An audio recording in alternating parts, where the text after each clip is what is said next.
ഞാനിപ്പോൾ ഉള്ളത് മയ്യനാട് പഞ്ചായത്തിലെ പടനിലത്താണ്.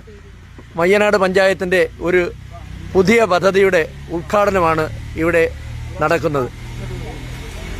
വീട്ടമ്മമാർക്ക് ഭക്ഷണാവശിഷ്ടങ്ങൾ ഇനി ജൈവവളമാക്കുന്നതിനുള്ള ബക്കറ്റിൻ്റെ വിതരണമാണ് ഇവിടെ നടന്നുകൊണ്ടിരിക്കുന്നത്.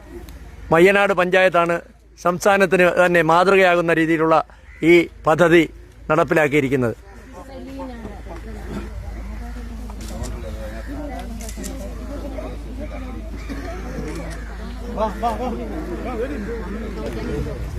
%90 സബ്സിഡി നിരക്കിലാണ് ഇത് പഞ്ചായത്ത് നൽകുന്നത്. 360 രൂപ ഒരു ഗുണഭോക്താവ് അടച്ചാൽ 3600 രൂപയുടെ സാധനമാണ് ഇവർക്ക് ലഭിക്കുന്നത്. അത് 260 രൂപയാക്കിയിട്ടുണ്ട്. മയ്യനാട് പഞ്ചായത്ത് 260 രൂപയാക്കിയിട്ടുണ്ട്. മയ്യനാട് ഗ്രാമപഞ്ചായത്തിൽ ഇന്ന് ബൊക്കാഷ ബക്കറ്റ് വിതരണമാണ് നടന്നിരിക്കുന്നത്. കാരണം ഈ ബൊക്കാഷ ബക്കറ്റ് എന്ന് പറഞ്ഞാല് 1500 രൂപ മാർക്കറ്റിൽ വിലയുള്ള ബൊക്കാഷ ബക്കറ്റ് ഞങ്ങൾ ഗ്രാമപഞ്ചായത്ത് 90% സബ്സിഡിയോടുകൂടി 267 രൂപയ്ക്കാണ് ഞങ്ങളോട് വിതരണം ചെയ്യുന്നത്.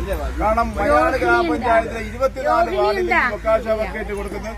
ഈ വാർഡിൽ 32 എണ്ണം കണക്കിലാണ് ഞങ്ങൾ ഈ ബൊക്കാഷ ബക്കറ്റ് ഇന്ന് വിതരണം ചെയ്തത്.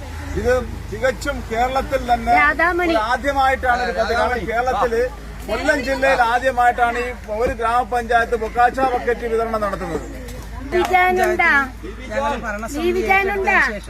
ആദ്യത്തെ പദ്ധതിയാണ് ബൊക്കാഷി ബക്കറ്റ് പദ്ധതിയിൽ നമ്മുടെ മാലിന്യ നിർമ്മാർജ്ജനം എന്ന പദ്ധതി കൊടുത്തുകൊണ്ടാണ് ഈ പദ്ധതിയിലേക്ക് തുടക്കം കുറിച്ചിരിക്കുന്നത്.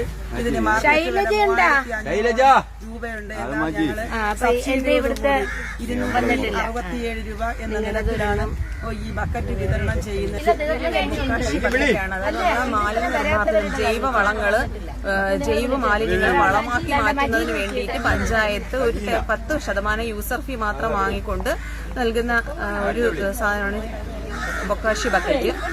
അപ്പൊ ഇതിനകത്തേക്ക് നമ്മളെ വേസ്റ്റുകൾ, ഫുഡ് വേസ്റ്റുകളാണെങ്കിലും നമ്മളെ ഇലകളാണെങ്കിലും അങ്ങനെ വീട്ടിലേക്ക് വരുന്ന മാലിന്യങ്ങൾ ഇതിലേക്ക് നിക്ഷേപിച്ച് കഴിയുമ്പോഴത്തേക്ക് അതുപോലെ ഇനോക്കുലം ഉണ്ട്. ഇനോക്കുലം എന്ന് പറയുമ്പോൾ ഒരു വർഷത്തേക്കുള്ള ഇനോക്കുലം ഒന്നിച്ച് കൊടുക്കുന്നുണ്ട്. അപ്പൊ ആ ഒരു ഇനോക്കുലം കൂടി ഇട്ട് കഴിയുമ്പോഴത്തേക്കും ജൈവ മാലിന്യത്തിൽ നിന്ന് വളമായി മാറും. ആ വളം ഒരു ടാപ്പ് ഉണ്ട്. ആ ടാപ്പ് നമുക്കത് ഒരു ട്രെയിൽ കളക്ട് ചെയ്തുകൊണ്ട് നമുക്കിത് ചെടിക്കൊക്കെ ഇട്ടേക്കും ചെയ്യാം.